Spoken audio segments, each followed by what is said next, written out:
Hey guys, today we're going to talk about what's the best keyboard for coding, also for sysadmin or DevOps work, or really anything on the command line. Well, for me, I chose the E-YOOSO K600, and I think I'm pronouncing that name right. I've only ever read it on online where I've looked it up and checked the reviews and stuff. So I've never, spoken about it in real life. I think that's how you pronounce it, E-YOOSO, but that's not like E. Those aren't zeros. That's not a five. That's EYOOSO, and it's the K600.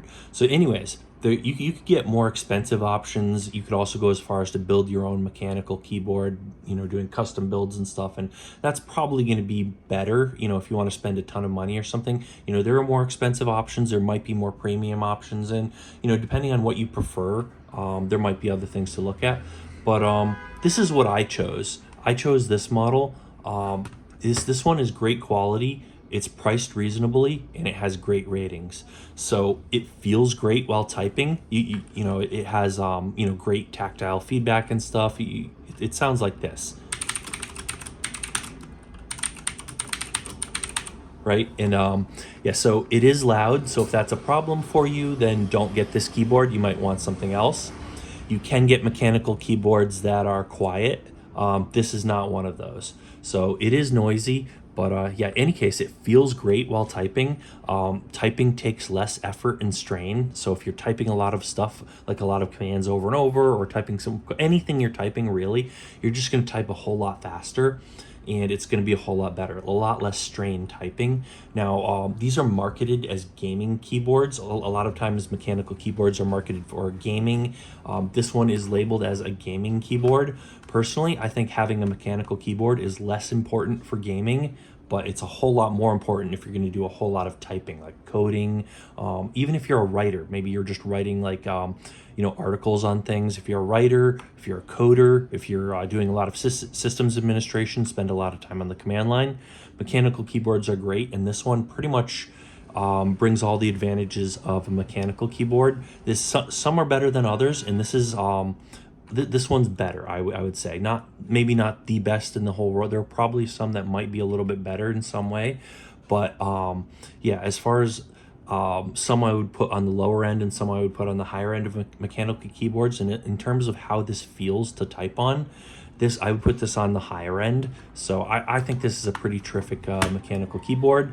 It stands its own against like premium name brand gaming keyboards and stuff like that. So any case, yeah, it's great for coding, great for working on the command line. It has lights inside each key. So for example, you can pull this keycap off and you see there's a LED inside this key switch. That's what the key switch looks like on this. Anyways, and it shines through for each letter, so they're easy to see in the dark and stuff. Yeah, look at that. Feels really nice to type on this. It's just really great. So I would recommend this as a keyboard for coding. And yeah, if you're big on using Linux and stuff, it's also great for that. So yeah, lights inside it. This version specifically, if I go and check my Amazon purchase history, it will say this version is unavailable. But you search for this exact model, you'll find the exact model in a bunch of other listings from the same company, and you're gonna find like newer editions of it too.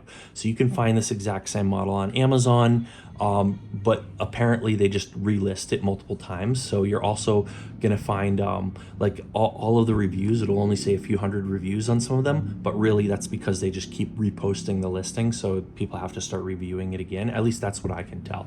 But I've actually bought two of these, like one for my Linux workstation and one for my Mac, and sometimes I switch them around between different systems. But I like this enough that I went and bought two of the same model.